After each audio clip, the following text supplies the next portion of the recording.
Nak, maaf banget atas semua yang telah terjadi, atas apa yang telah kamu lalui selama ini. Ayah minta maaf.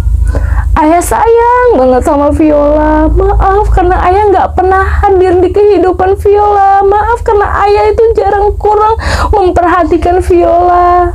Yang akhirnya Viola harus bertahan. Maafin ayah.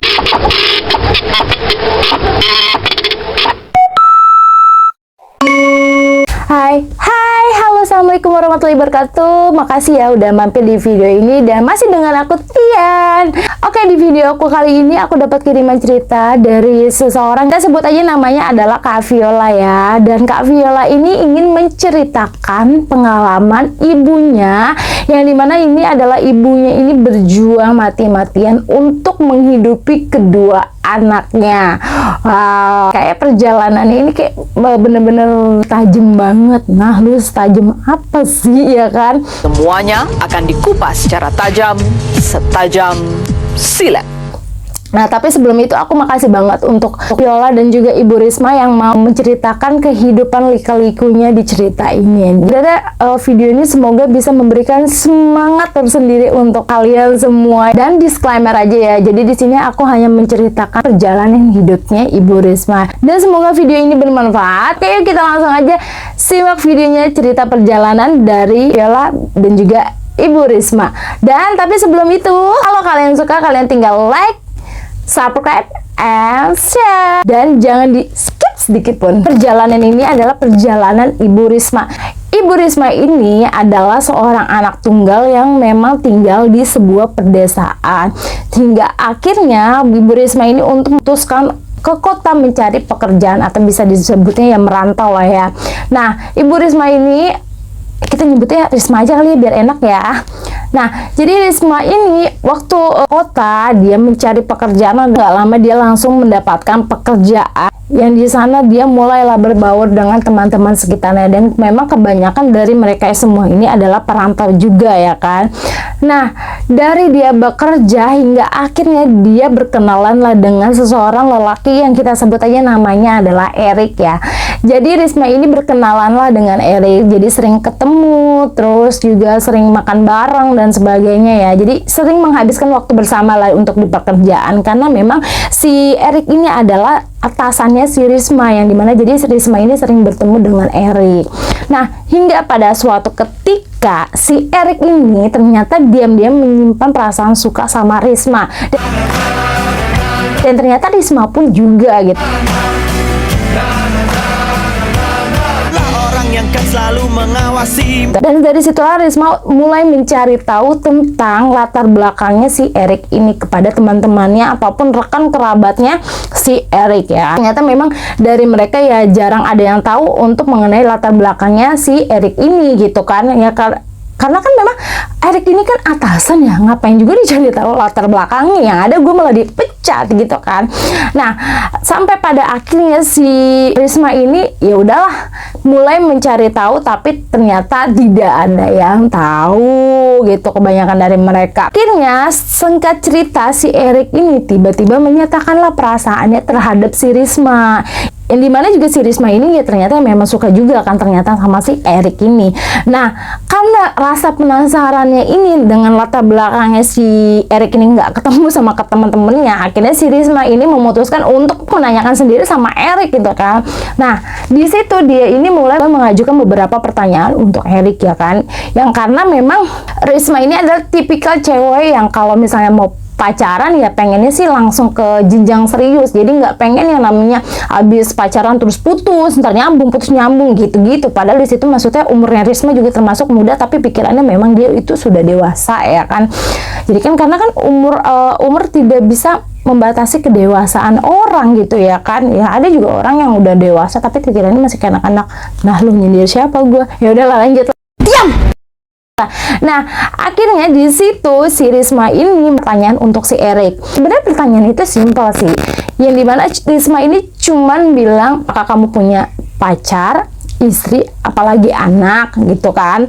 Nah, ternyata di situ si Erik menjawab, enggak lah, kalau misalnya aku punya itu ya aku ngapain juga ngejadiin kamu pacar aku, dan aku juga sebenarnya pengen serius kok sama kamu, pengen ke jenjang juga yang lebih serius nantinya. Nah di situ Risma mulai oke, ya udah, maksudnya percayalah sama si Erik ini, dan memang bener-bener kayak negesin banget gitu ya, beneran kamu nggak punya istri, pacar ataupun anak ya, katanya gitu. Ya udah, kalau misalnya kamu status seperti itu ya aku mau jadi pacar kamu, aku mau jadi pendamping hidup kamu. Nah si Risma bilang seperti itu. Nggak beberapa lama kemudian si Erik ini ingin melamar si Risma.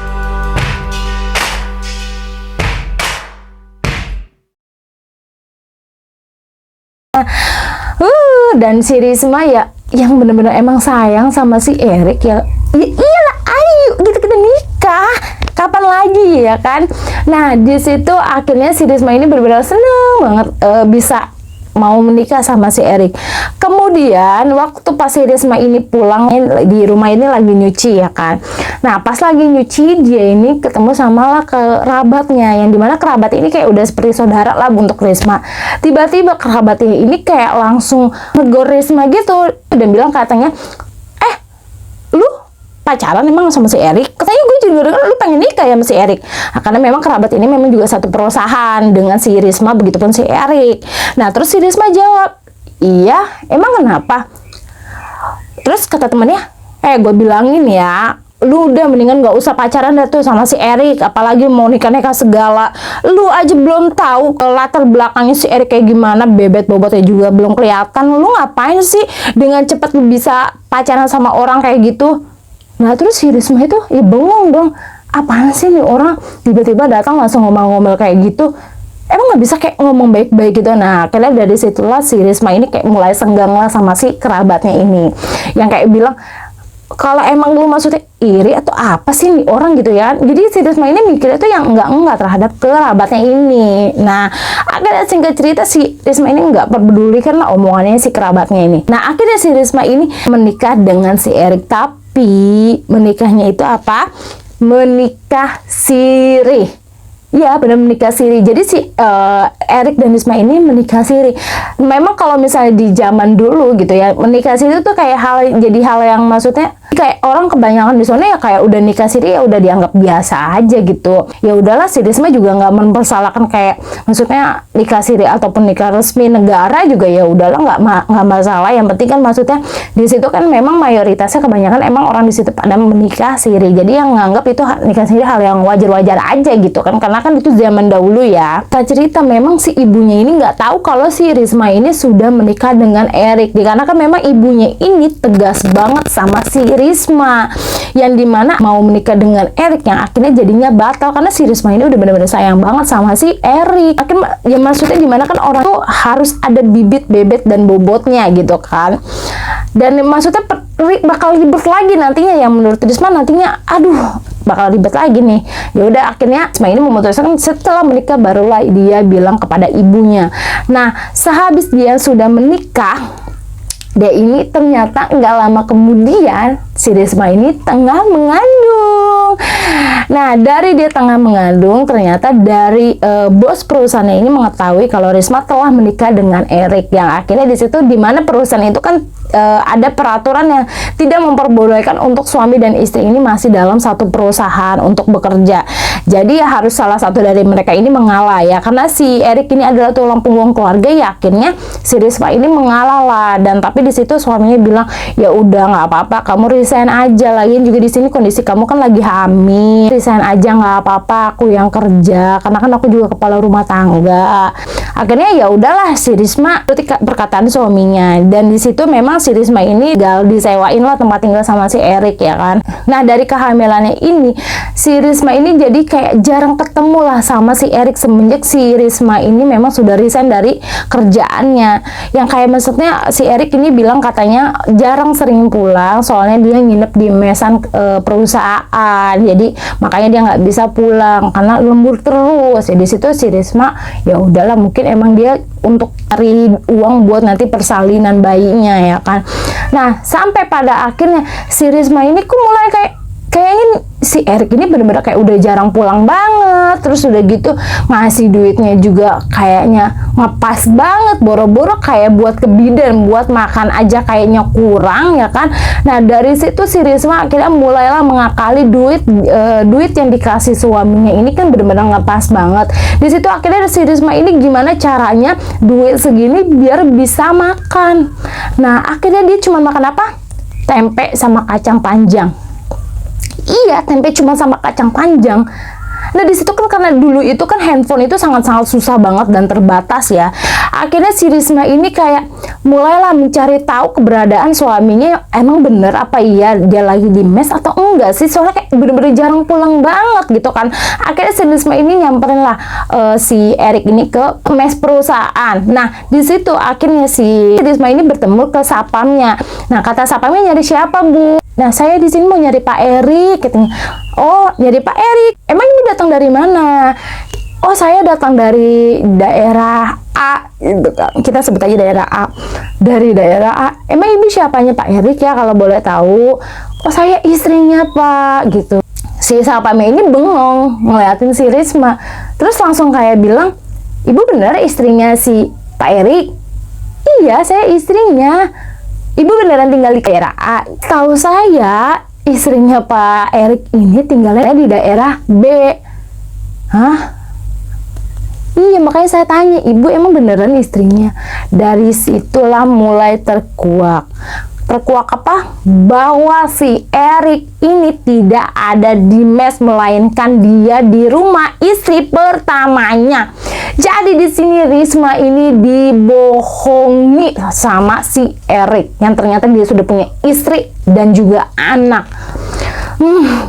Di situ bener-bener kayak Risma tuh hancur banget, hancur-hancurnya, karena memang udah dia lagi ngandung gitu kan, terus dia dibohongi suaminya. Kayak maksudnya ini bukan pacaran loh, ini gue udah maksudnya udah nikah, walaupun nikah siri sama lu gue udah mau gitu, dan udah gitu juga gue lagi ngandung. Kayak maksud kok lu kebangetan banget lu ngebohongin gue kayak gini, pantesan lu jarang pulang ngasih duit juga semena-menanya. Nah si Risma langsung lah kayak bener-bener kesel banget sama si Erik waktu itu. Akhirnya si Erik di situ mulailah menceritakan semuanya. Awalnya ya kayak buaya gitu lah, nggak ngaku awal-awalnya, dan ternyata akhirnya dia mengaku ya sudah ke pojok juga gitu kan. Nah akhirnya di situ terungkaplah bahwa si Erik ini mempunyai istri dan juga anak. Ya kayak di situ si Risma itu udah kayak langsung udah deh, mulai sekarang udah kita pisah aja lah gitu. Tapi si Erik ini nggak mau, yang beneran kayaknya ternyata sayang banget juga sama si Risma gitu kan. Kayak ya udahlah, ntar dulu dong, kamu kan juga lagi hamil, kayak gitulah. Akhirnya kayak di sini Risma kayak udah kesel banget sama si Erik, juga kayak udah nggak tahu mesti gimana gitu. Dia juga lagi ngandung. Nah posisinya juga dia yang udah resign dari kerjaan. Nah terus mikirin kan, lah terus nanti keadaan bayi gua gimana kalau misalnya gua aja pisah sama si Erik, terus udah juga gue nggak kerja, gue nggak punya simpenan, nanti gimana gue makan sama anak gue ya kan.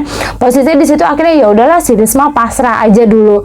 Nah di situ akhirnya si Risma ini kayak tetap dikasih uang semena-menanya sama si Erik tuh, tanpa rasa bersalahnya si Erik ngasih uang semena-menanya sama si Risma.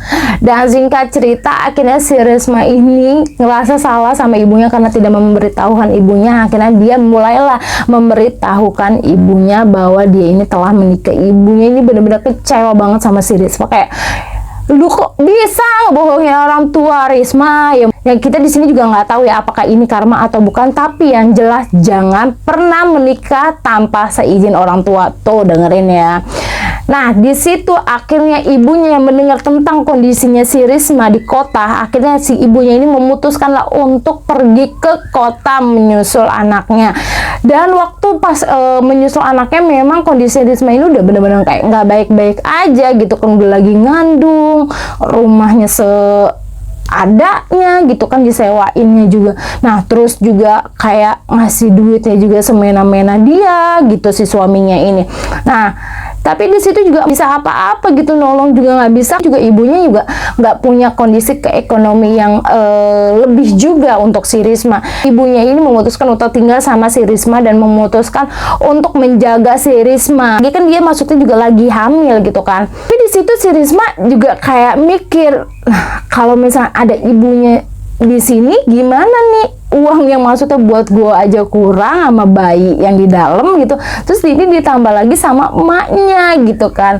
Tapi di situ akhirnya si Risma ini muter otak gimana nih caranya duit segini biar bisa makan untuk 3 orang ini gitu kan. Aduh, dia mikir dan sampai akhirnya memang kayak ya mereka cuma kayak makan seadanya aja gitu, karena memang si Erik ini ya masih kayak ngasih uang semena-mena dia gitu kan, datang juga seenak-enaknya dia gitu. Ya si Risma juga kayak udah nggak bisa ngomong apa-apa, nggak bisa kayak nyalahin apa-apa juga, ya orang udah terjadi juga gitu kan. Nah si Risma itu kan memang udah nggak pernah juga untuk kayak cek kandungannya si Risma ya. Di situ kayak ya Allah hancur banget ya. Jangan kan boro-boro untuk kayak buat cek ke bidan, kan kayak buat makan aja susah gitu kan. Tapi si Risma ini percayalah bahwa anaknya ini nanti bakal tumbuh sehat dan juga pasti ini anaknya bakal cewek nih. Nggak tahu kenapa di situ memang Risma berpikiran seperti itu tanpa dia melakukan USG ataupun cek kandungan ya. Dan tibalah sampai waktunya 9 bulan si Risma ini ingin melahirkan. Lagi-lagi si Erik ini nggak demenin ya emang ya. Nah karena memang di situ sudah merasakan mulai kontraksi yang hebat, akhirnya ibunya ini memutuskan untuk membawa Risma ke bidan yang terdekat. Nah kayak buat motor aja kan zaman dulu itu bener-bener kayak susah banget ya, kayak belum tentu satu rumah itu punya motor gitu.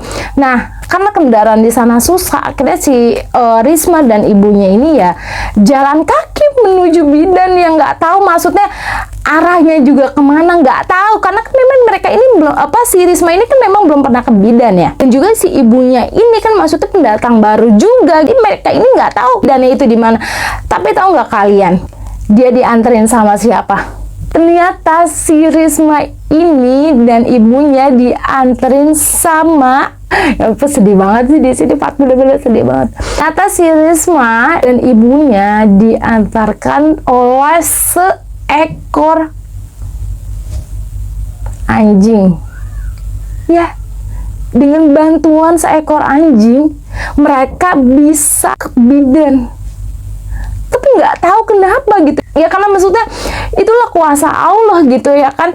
Di saat dia tidak menemukan seorang pun di luar yang untuk bisa membantu dia, tapi dia cuma menemukan seekor anjing di depan yang ngegonggong dan nuntun dia ke arah bidan. Entah kenapa maksudnya di situ pikiran ibunya Risma dan Risma tertuju pada anjing itu yang yakin kalau dia ini pasti nganterin mereka. Dan ternyata bener nganterin si Risma ini dan juga si ibunya ini ke bidan. Ya ampun. Kadang binatang aja masih punya hati ya, tapi kok bisa gitu manusia nggak punya hati gitu. Jadi kayak manusia tapi punya kelakuan malah kayak udah next ya. Di saat itu juga Risma ini melahirkan tanpa adanya seorang suami di sampingnya, dan di situ si Risma kayak ngerasa hancur banget. Tapi di situ juga dia seneng gitu ngeliat ada bayi perempuan gitu yang ternyata bener anak gue perempuan, anak gue sehat kayak gitu. Ya bener-bener lagi-lagi kuasa Allah ya. Dan dia pun pulang gitu masih dengan menggendong-gendong bayi yang belum punya peralatan yang bener-bener banyak gitu untuk bayi gitu kan. Nah akhirnya si Risma ini pulanglah mereka bertiga ke rumah, dan ternyata memang si Erik ini ya datang lah buat nengok, oh iya anak gue udah lahir, udah kayak gitu-gitu doang. Dimana si Risma ini waktu itu juga akhirnya memutuskan lah untuk kembali mencari pekerjaan untuk menghidupi bayinya, karena kalau misalnya dipikir-pikir ya dia nggak bakal cukup juga duitnya gitu kan kalau misalnya ngandel sama si Erik doang. Akhirnya si Risma ini memutuskan untuk bekerja dan anaknya ditinggal sama ibunya. Di situ akhirnya anaknya lah mau mulai dia sapi, dia ini ke warung lah ingin beli susu. Nah waktu dia mau beli susu, dia ambillah susu kaleng. Yang ditanya dong sama ibu-ibu warung, susunya buat siapa gitu kan. Oh ini buat anak saya. buat anak ibu. Pas dilihat anaknya bener-bener kayak masih merah gitu kan, karena memang baru lahir. Jadi, Bu, ini tuh susu nggak boleh buat anak baru lahir, Bu. Susu yang ini aja, nggak apa-apa nih yang ini bisa buat bayi baru lahir, katanya gitu. Nah, akhirnya karena di situ si Risma juga maksudnya ibu baru yang nggak tahu apa-apa. Mungkin kalau misalnya si ibu warungnya nggak ngomong, ya si anaknya si Risma ini tetap dikasih susu kaleng, ya kan?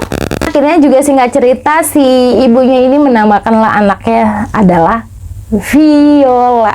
Ya, Viola yang mengirimkan cerita ini. Karena singkat cerita, ibunya ini mendapatkanlah pekerjaan, dan di situ kehidupan ekonominya mulai membaiklah sedikit demi sedikit. Nah, di situ gimana hubungannya sama Erik? Ya udah kayak ya udahlah mau apa gitu, dijalanin aja gitu. Singkat cerita juga, tiba-tiba rumah dia ini ada yang ngetok-ngetok. Ternyata siapa? Ternyata itu adalah istri pertamanya si Erik ke rumah, dan dia bilang, memang pertamanya dia ngomong baik-baik. Dia bilang katanya kalau misalnya dia ini ingin bersikap baik dengan Risma dan minta Risma untuk meninggalkan Erik. Ya, karena di sini maksudnya katanya Risma ini sudah mengambil atau merebut suaminya. Itu udah hamil pula itu kan. Dan di sini si Risma yang ngebela diri bahwa dia ini tidak merebut ataupun mengambil suaminya, melainkan dia ini dibohongi. Ya terus gimana kalau misalnya pisah sama si Erik? Orang si Eriknya juga nggak mau gitu pisah sama si Risma, apalagi juga di sini kondisinya udah punya anak. Terus bilang apa gitu kan? Ya terus harus ngapain gitu kan? Sedangkan si Eriknya juga kagak mau kok pisah sama saya, kayak gitu kan.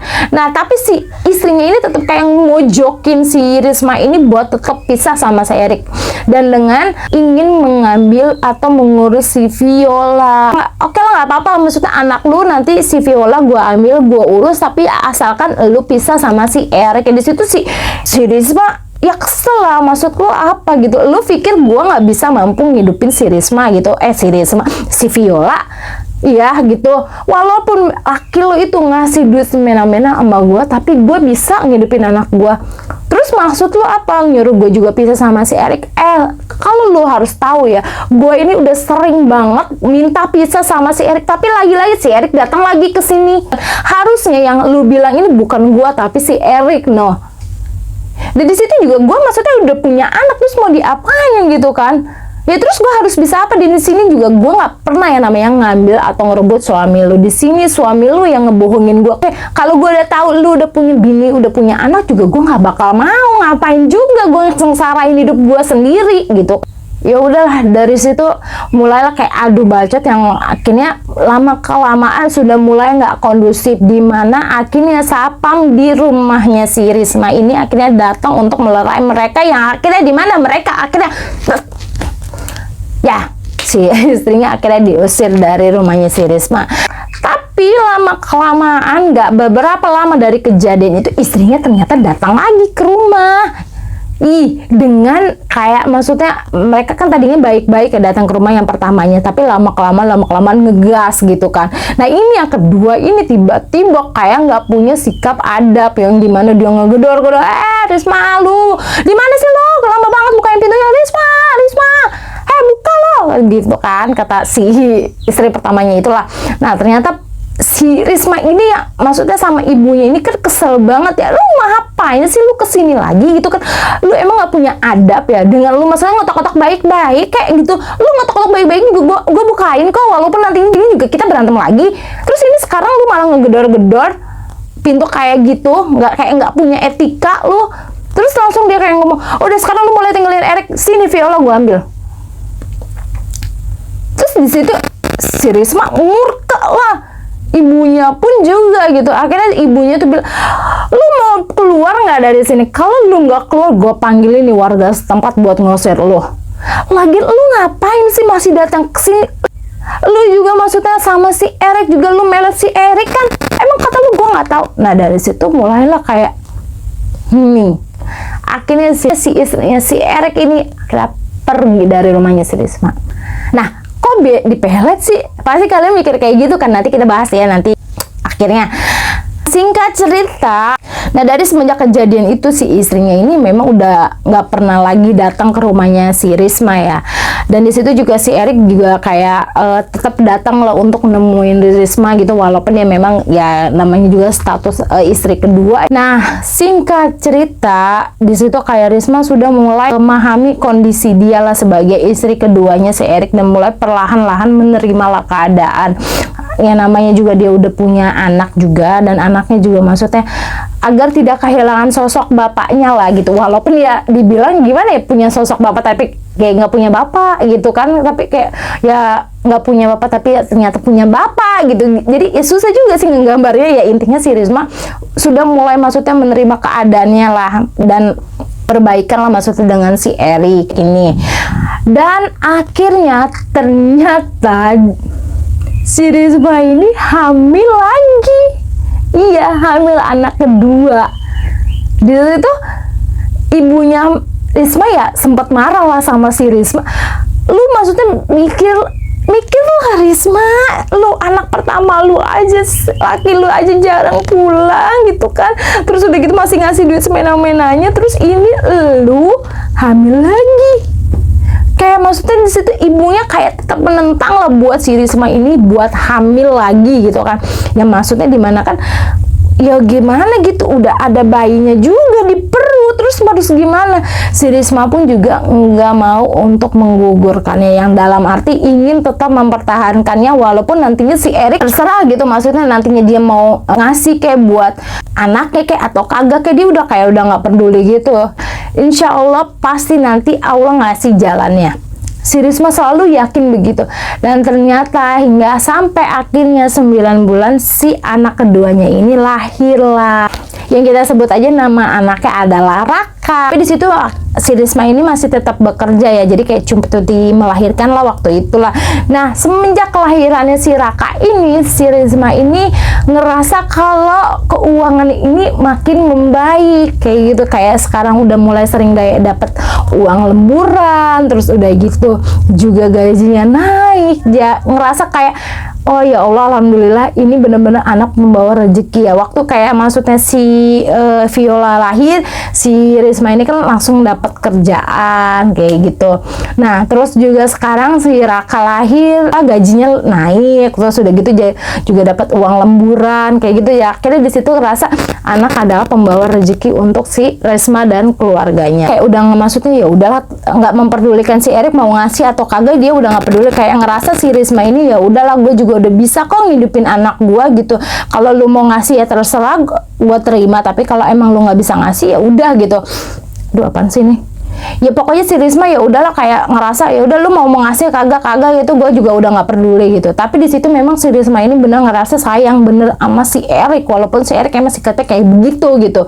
Nah, singkat kemudian memang si Erik ini masih tetap datang lah untuk menemui kedua anaknya itu, begitupun si Risma. Nah, tapi si Erik ini ternyata bawa siapa? Bawa siapa ayo? Erik ini bawa anaknya yang dari istri pertamanya yang kita sebut aja namanya Andy. Jadi si Erik ini anaknya si Andy ke rumahnya Risma. Di situ Andy bener-bener happy banget gitu. Nah, emang si Andy ini ternyata sudah tahu bahwa si bapaknya ini sudah menikah lagi dan sudah mempunyai anak. Bagi Andy gak masalah harus mempunyai saudara tiri. Nah, di situ waktu pas Andy ke rumahnya Risma, di situ nggak tahu kenapa si Andy ngerasa happy di rumahnya si Risma. Kayak langsung bisa main lah sama si Viola, begitupun si Raka kayak gitu. Jadi kayak si Risma ini tetap menganggap si Andy ini adalah anaknya lah. Karena bagaimanapun juga si Andy ini adalah anak dari suaminya kayak gitu. Jadi di situ si Andy ngerasa happy lah, ngerasa juga kalau misalnya kasih sayangnya si Risma juga dia dapet gitu feelnya. Nah, akhirnya si Andy ini jadi sering main lah ke rumahnya si Risma gitu. Jadi kayak sepeda kan karena dari daerahnya B dan A itu kan nggak terlalu jauh gitu ya. Jadi si Andy ini kayak sering lah naik sepeda nyamperin si Risma kayak gitu. Duh, kayak bener-bener sedih banget ya maksudnya. Ya karena si Andy sering datang gitu, si Risma ya bahagia dan berharap akan si Andy gede bisa terus main bersama adik-adiknya tersebut, si Viola dan si Raka. Dan di situ juga si Risma, karena maksudnya keuangan mereka sudah membaik juga ya. Ini juga si Risma sering banget ngajak si ibunya dan juga anak-anaknya untuk makan di KFC. Dan dulu kan, kalau dulu itu KFC itu bener-bener makanan yang paling mahal. Jadi kalau lu udah makan di KFC berarti lu udah bener-bener anak wah gitu kan. Bener dong ya kan, karena di situ mereka sudah kayak udah bisa makan KFC gitu dengan ibunya yang cuman bekerja sendiri. Karena kan di situ posisinya ya si Erik ini masih ngasih kayak duit semena-menanya gitu, kayak ya nggak bakal cukup juga buat 2 anak, apalagi gua juga gitu ditambah 1 orang. Jadi si Risma ini kayak matahin bukti dan orang-orang kalau misalnya dia ini nggak bakal bisa ngidupin anak-anaknya. Dan ternyata si Risma ini mampu melakukannya gitu, dan juga bisa ngebawa anak-anak ini bisa makan KFC tuh. Nah, jadi buat kalian yang di sana yang sedang maksudnya ngidupin anak-anaknya, diri berjuang sendiri, ayo bisa kok, bisa gitu. Ada si Risma juga bisa, pasti kalian juga bisa. Nah, kita cerita lagi, ternyata si Risma ini mendapatkan kabar bahwa kota yang ditinggalin sama Risma ini katanya ingin digusur. Ternyata di situ si Risma ini berkompromiin lah sama si ibunya, dan oke lah ya udah. Nah, ternyata ya si Risma ini tiap gajian itu selalu dikasih ibunya. Nah, jadi si Risma ini hanya kayak cuman megang beberapa lembar lah yang cukup kayak buat dia makan di daannya gitu. Jadi semua memang uangnya itu yang mengelola adalah ibunya si Risma, yang dimana si ibunya si Risma ini pinter nyimpen uang gitu. Si Risma ini juga baru tahu kalau ibunya ternyata punya simpenan yang lumayan cukup banyak dari hasil dia bekerja kayak gitu. Jadi selama ini ibunya itu kayak nyisihin uang sedikit demi sedikit. Dari situlah akhirnya kayak ibunya ini bilang ya udah kita pindah aja ke kampung. Uang DP-nya pakai uang tabungan yang ibu kumpulin selama ini, kata ibunya Risma kayak gitu. Nah, di kampung juga katanya ada yang ingin menjual rumah yang ternyata memang masih saudaranya sendiri. Dan juga kayaknya di situ ibunya bilang selama itu dicicil juga nggak apa-apa, katanya kayak gitu. Ya udahlah, dari situ si Risma mau dan memutuskan untuk mereka akhirnya sekeluarga tinggal di kampung. Nah, disitulah juga si Risma ini bilang lah sama si Erik. Sebenarnya di situ Erik berat banget buat kayak berpisah sama si Risma dan anak-anaknya ini. Cuma gimana si Erik juga nyadar diri gitu, selama ini juga dia nggak pernah sering hadir gitu di kehidupan mereka. Ya udah, yang akhirnya maksudnya si Erik ini mengizinkan untuk si Risma dan anak-anaknya tinggal di kampung. Waktu di kampung ini si Risma kira bakal mencari pekerjaan itu gampang ya, karena maksudnya tahun demi tahun berlalu gitu. Yang Risma pikir ya cobalah nanti bakal cari kerjaan di kampung. Nah, ternyata di kampung itu tetap sulit untuk mencari pekerjaan bagi Risma, yang dimana akhirnya si Risma ini kayak kerja serabutan gitulah. Nah, akhirnya si Risma ini kayak ngerasa kerja serabutan kayak gitu, si Risma ngerasa nggak cukup gitu untuk membiayai ibunya dan juga kedua anaknya, yang dimana akhirnya Risma ini pergilah merantau. Akhirnya singkat cerita teman ini nelpon lah si Risma dan mengasih kabar kalau ada nih kerjaan di kota mana gitu, sedang membutuhkan kerjaan. Akhirnya si Risma ini ya udahlah pergilah ke sana gitu, ngumpulin ongkos buat pergi ke sana. Dan ternyata di sana itu dia dibohongin sama temennya. Di situ itu katanya nggak membutuhkan karyawan. Nah, terus si Risma akhirnya bingung dong. Nah, terus udah malah gue udah di sini gitu, terus juga nggak ada teman ataupun kerabat di sana. Yang akhirnya di mana di situ Risma ini mencari kerjaan lah, karena udah terlanjur di situ ya udahlah mau gimana. Nah, si Risma akhirnya mencari kerjaan dan ternyata dia dapatlah kerjaan yang dimana dia kerja menjadi pegawai warteg. Di situ dia kayak nyuci-nyuci piring, kayak masak-masak. Nah, tapi waktu itu dia lagi ngegoreng ikan, ikannya dicolong sama kucing, dimana di situ dia nggak bisa gajian. Aduh ya ampun, si Risma ini kasihan amat ya. Terus akhirnya dia nggak bisa gajian, dipecat pula sama pemilik wartegnya. Yang di situ gimana si Risma ini kayak udah mulai nyerah lah, dan terus kayak nggak tahu lagi mesti harus kemana ya, balik ke kampung juga nggak ada kerjaan. Dia juga di situ juga di kota tersebut juga terlunta-lunta gitu kan. Nah, akhirnya tapi di situ Allah ngasih keajaibannya lagi. Kenapa? Di situ Erik nelpon dan bilang kalau misalnya saudaranya si Erik ini sedang membutuhkan ART. Ya di situ si Risma langsung oke mau yuk gitu ya, udah nggak tanpa basa-basi lagi gitu. Nah di situ akhirnya si Risma ini kembali lagi ke kota kelahirannya si Viola. Nah di situ akhirnya dia bekerjalah di rumah saudaranya si Erik. Maksudnya saudaranya juga sudah tahu gitu kalau si Erik ini telah menikah lagi. Nah dari situlah kehidupan ekonominya mulai membaik lagi gitu. Jadi si Risma ini kayak udah sering ngirimin uang lah ke ibunya, ke anak-anaknya kayak gitu. Sampai akhirnya Viola dan Raka ini sudah tumbuh menjadi seorang yang dewasa. Nah, disinilah ceritanya si Viola. Jadi kita mulai langsung ke ceritanya Viola ya. Nah, Viola ini ngerasa kayaknya ibunya ini kan karena memang sering bekerja di kota, jadi jarang pulang untuk ke kampung. Disitulah Viola menjadi figur seorang ayah dan juga sekaligus seorang ibu untuk siapa? Untuk adiknya si Raka. Karena kan di sini neneknya si Viola, ibunya Risma ini kan juga sudah tua gitu ya. Kayak boro-boro buat ngurusin cucu, buat ngurusin dirinya sendiri aja udah susah gitu. Nah, makanya lah disinilah peran si Viola ini dimulai menjadi sosok ayah sekaligus ibu untuk si Raka. Walaupun sebenarnya dia ini sendiri juga membutuhkan sosok itu loh gitu. Nah, kejadian yang paling bikin si Viola sedih adalah dimana kalau detik-detik mau ngambil rapot. Kenapa? Ya karena si Viola ini bingung harus ngambil rapot, siapa yang ngambilin. Gak mungkin dia minta nenek yang ngambilin karena kan neneknya juga udah tua. Dimana si Viola ini kayak sedih banget setiap detik-detik ngambil rapot tuh Viola sedih. Nggak mungkin dia ngabarin emaknya suruh pulang cuman buat ngambilin rapot ya kan, karena si Viola juga mikir si ibunya juga di sana itu untuk bekerja kok, untuk anaknya, bukan untuk senang-senang atau gimana kayak gitu kan. Nah akhirnya di situ Viola kayaknya sedih banget, ngerasa duh gimana gitu. Dan adiknya selalu bilang, Kak aku besok mau ngambil rapot ya, yang dimana juga si Viola juga besoknya juga harus ngambil rapot kayak gitu. Tapi memang di situ dia minta bantuan sama leknya lah.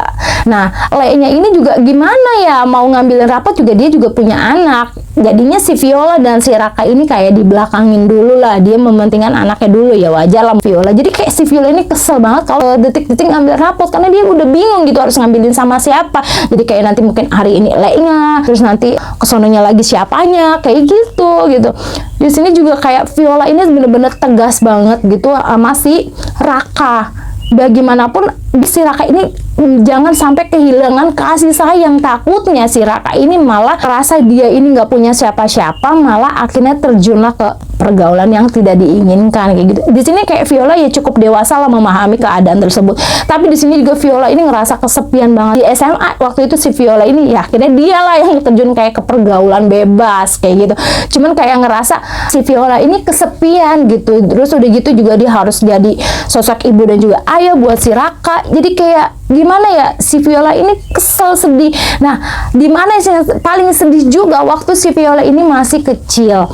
Nah, waktu dia SD lah, sekitar SD ini kan dia sudah memang sudah ke kampung gitu ya. Nah, di sini dia kayak ditanyain lah sama temennya, Viola, lu kok nggak pernah sih namanya kelihatan sama bapak lu, emang bapak lu kemana gitu.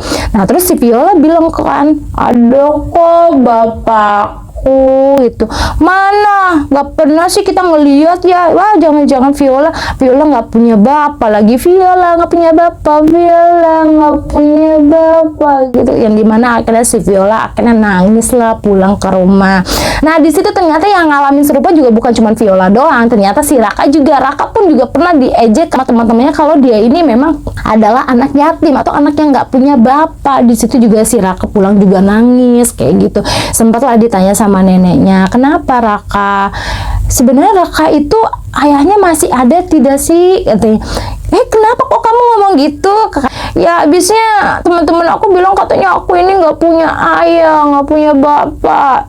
Terus akhirnya di situ neneknya bilang, enggak kok, kamu masih punya. Sama si Viola dan si Raka di kampung, si ayahnya ini kayak juga jarang ngasih kabar juga ke si Viola, yang akhirnya di situ kayak Viola ini kayak ngerasa muak banget sama ayahnya.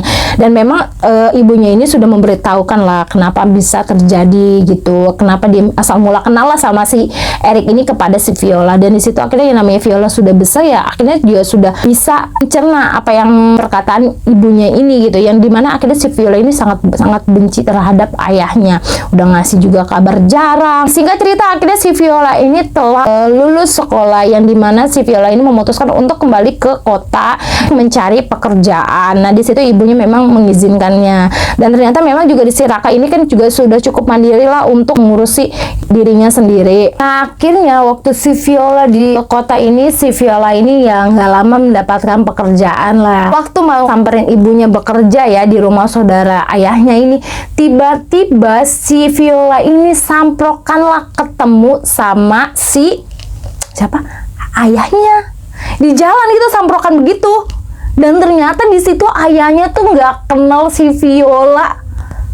Di situ ayahnya si Viola itu kayak, ya ampun, ini kok ayah gue kok lewat aja, kagak manggil gue. Terus di situ malah Viola tuh kayak dengan nada tegas bilang, ayah. Dan di situ langsung kayaknya, hah? Kayak langsung natap si Viola kayak gitu dan bilang, ini? Iya, ini Viola ya. Kok ya nggak kenal?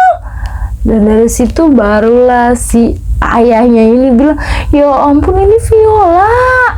Viola ini anak ayah. Dan lu kemana aja gitu. Kayak Viola di situ kayak ngerasa, kok bisa ayah gue nggak ngenalin gue gitu. Ya emang sih si Viola ini ngerasa ya emang terakhir ayahnya ketemu itu dulu waktu pas si Viola ini masih kecil ya kan, waktu masih SD. Dan di sini memang ibunya ini selalu ngajarin anak-anaknya ini untuk tidak membenci ayahnya. Bagaimanapun adalah itu ayahnya mereka. Yang maksudnya si Risma ini selalu ngajarin mereka untuk tetap bersikap baik selayaknya anak kepada ayahnya. Dan juga karena si Viola dan Raka ini menghargai ibunya, jadi akhirnya ya si Raka dan Viola ini tetap menghormati ayahnya lah, walaupun emang kelakuan ayahnya itu ya begitu gitu. Nah, pernah ada juga satu momen dimana kayak si Risma ini nyuruh si Erik untuk kirimkan transferan uang dengan atas nama Viola Anggraini. Nah, di situ si Erik nanya, kamu nanya, kamu bertanya-tanya, ngapain ngirimin uang ke si Viola Anggraini? Emang Viola Anggraini siapa? Di situ si Risma bilang, heh, Viola Anggraini itu anak lu. Gimana sih? Itu anak lu. Oh, anak gua gitu. Jangankan maksudnya boro-boro gitu ya kan, maksudnya mukanya tahu si Viola udah gede. Ya orang namanya aja kagak tahu. Ya di situ kayak ngerasa Viola yang ngedenger cerita itu sebenarnya jelek banget gitu di hati. Ya udahlah, emang dia juga udah begitu, jadi kayak udah ngerasa terbiasa sama kelakuan ayahnya ini. Nah, akhirnya hari demi hari ternyata Risma ini ditelepon lah sama si Raka, bilang katanya kalau si neneknya ini sakit, dan di situ ingin pulang lah dan bilang sama si Erik itu izin. Bagaimanapun maksudnya si Risma ini kayak tetap menghormati suaminya lah, kayak mau kemana-mana tetap izin, apa mau ngapain tetap izin, kayak gitu ya. Walaupun di sini nggak tahu gitu masih dianggap apa kagak gitu, tapi di sini Risma ini tetap menghargai si Erik ini suaminya yang kemana-mana, kalau kemana-mana itu izin gitu. Akhirnya si Erik ini bilang untuk si Risma resign aja gitu ya, kayak maksudnya nanti juga kebutuhan si Raka tetaplah ditanggung sama Erik. Nah, di situ si Risma ini bilang lah sama anaknya si Viola, bilang kalau misalnya ayahnya ini nyuruh si Risma ini untuk berhenti kerja dan ngurusin si ibu di kampung. Ya di situ si Viola yang ngedenger marah lah. Ibu masih aja ya tetap percaya sama omongannya ayah. Ya ibu lihatlah dari dulu-dulu kejadian, emang ayah itu ngidupin kita sampai sekarang kita bisa kayak sekolah kayak begini. Emang apa yang dikasih ayah cukup untuk kita semua kayak gitu. Jangankan boro-boro buat uang Viola sekolah, buat makanan kita aja juga susah. Cuman kalau ngandelin ayah ngasih uang mah udahlah, pokoknya kalau misalnya ayah masih bilang ibu suruh berhenti kerja, cuma ngomong sama Viola, langsung ayahnya juga nggak ngomong apa-apa gitu. Kan di sini ngerasa Viola ini gajinya masih kecil. Kalau misal sampai ibunya berhenti kerja, terus maksudnya si ayahnya ini masih ngasih duit semena-menanya. Kalau misal adiknya nanti berhenti sekolah, terus gimana gitu? Si Viola ini juga belum bisa nanggung kehidupan mereka semua, yang dengan maksudnya si Viola ini gajinya kan juga masih kecil ya kan. Ya, akhirnya singkat cerita ibunya ke kampung lah nengokin. Nah, ternyata memang ibunya si Risma ini atau neneknya si Viola ini sakit karena memang sakit kangen gitu, sakit kangen sama si Risma ini anaknya. Ya wajar lah karena emang udah jarang ketemu gitu. Di situ memang ibunya si Risma ini bilang kalau ternyata ayahnya ini sudah minta maaf. Nah, singkat cerita akhirnya si Risma ini ternyata tiba-tiba izin sama si Erik bahwa dia ini ingin menikah lagi Dan di situ si Risma ingin minta cerai kepada si Erik kayak gitu. Walaupun memang di sini posisinya mereka nikah siri, sebenarnya bisa aja ya udah kayak ya udahlah langsung aja nikah gitu. Tapi lagi-lagi di sini sebenarnya Risma ini masih menghargai Erik. Nah, akhirnya si Risma memanggil lah untuk si Erik ini datang. Nah, pas datang dikumpulin sama semua kerabatnya dia dan kayak menuliskan kayak secari surat yang menyatakan bahwa kalau si Risma ini dan Erik ini telah putus gitu. Di situ yang maksudnya mereka sudah pada kumpul di situ, Erik juga minta maaf terhadap si Risma sambil kayak nangis kayak gitu. Dan di situ orang yang di situ semuanya pada nangis, sedih juga di situ. Si Erik ini kayak benar-benar beberapa kali air matanya turun waktu pas tahu si Risma ini mau nikah. Ya tapi gimana juga gitu, si Erik ini ya nyadar diri gitu, karena memang kehadiran sosoknya ini jarang ada untuk si Risma, karena posisinya juga si Erik ini punya istri pertamanya gitu. Akhirnya di sini si Erik menerima untuk perceraian mereka. Di situ sebenarnya dengan berat hati yang mau nggak mau memutuskan menceraikan si Risma. Akhirnya ternyata si Risma ini balik lagi lah ke kampung untuk menunggu calon suami. Tapi ternyata dari dia balik ke kampung, tiba-tiba calon suami ini nggak ada kabar, langsung blok gitu, nggak tahu kemana. Kayak gitu loh.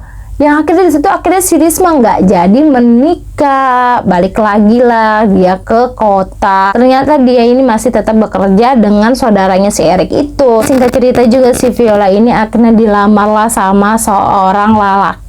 Kita juga ibunya bilang kalau sebelum kejadiannya si Risma ini izin untuk menikah lagi, sebenarnya ayahnya itu udah terlebih dahulu sebelumnya minta maaf terhadap Risma atas kejadian semua ini, katanya kayak gitu, sampai benar-benar kayak sujud benar-benar minta maaf sama si Risma. Dan dia juga mengatakan kalau ayahnya ini minta maaf kepada anak-anaknya. Nah, akhirnya di situ maksudnya si Risma ini mulailah cerita, karena kan si Viola ini juga ingin menikah gitu kan. Ternyata si Viola ini bilang kalau dia ini tidak akan memaafkan ayahnya kalau sebelum ayahnya ini meminta maaf langsung terhadap dia. Tanya gitu, karena kan memang di sini perasaan si Viola ini hancur banget gitu. Dia tuh udah kayak bener-bener nggak ngedapatin figur ayahnya banget kayak gitu. Yang itu kayak udah kehitung jari lah beberapa kali kayak nemuin si Viola sama si Raka. Nah makanya di situ si Viola bilang kalau misalnya dia baru memaafkan ayahnya kalau misalnya ayahnya ini sudah meminta maaf langsung terhadap dia. Nah tapi di situ memang si Viola ini tetaplah izin sama si ayahnya ini dan bilang kalau dia ini mau menikah di kampung halamannya. Dan berharap si ayah ini tetap datang ke pernikahannya. Si Viola ini tetap bilang lah sama saudara-saudara ayahnya kalau dia ini mau menikah, walaupun ya terserah lah lu mau datang apa kagak, intinya maksudnya kan gue bilang ya tetap menghargai lah saudara-saudaranya ayahnya juga gitu. Nah disitulah baru saudaranya ini adalah yang bilang kalau misalnya ternyata dia ini juga nggak srek sama istri pertamanya si ayahnya, katanya dikarenakan main kayak suatu magic lah.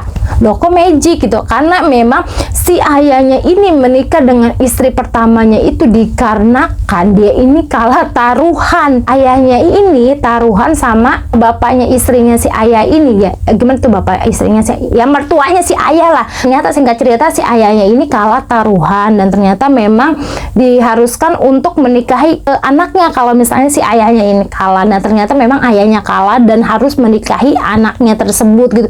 Nah waktu pas ingin menikahinya, dia ini sebelumnya izin dulu sama saudara-saudaranya dan bilang kalau misalnya dia ini ingin menikah dengan cewek yang bener-bener cantik banget, kata dia, bener-bener kayak artis banget lah ini ceweknya, gimana gua nggak nolak, katanya gitu.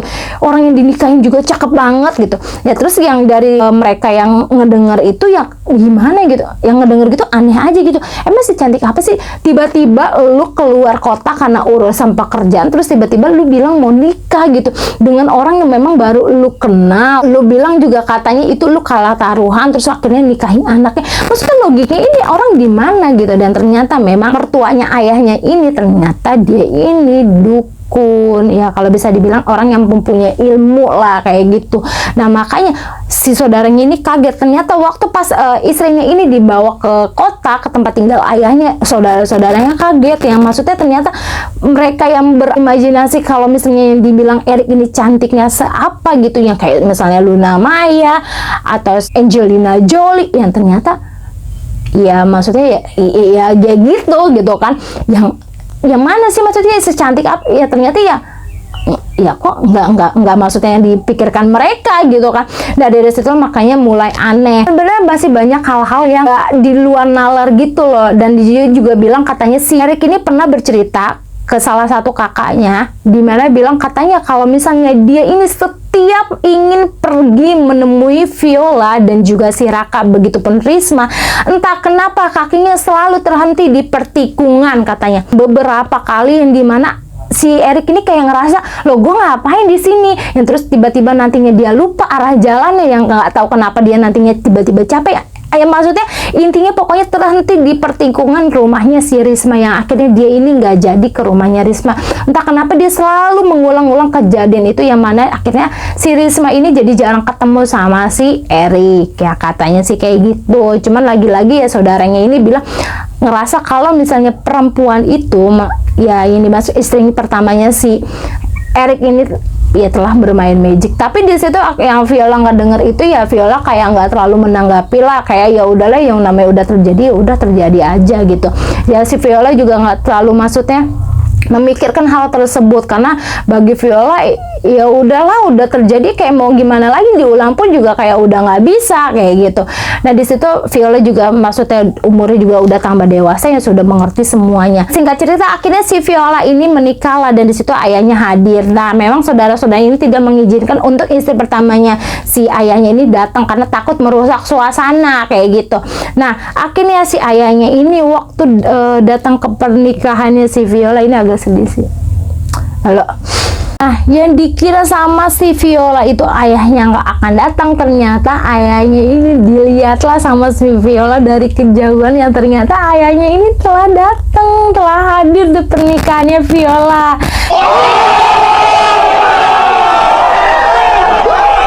Di situ akhirnya dimana si Viola ini kan gitu sungkeman kayak terhadap orang tuanya gitu, dan di situ momen-momen yang benar-benar sangat terharu banget. Kenapa? Disitulah ayahnya mulai bilang, "Nak, maaf banget atas semua yang telah terjadi, atas apa yang telah kamu lalui selama ini. Ayah minta maaf.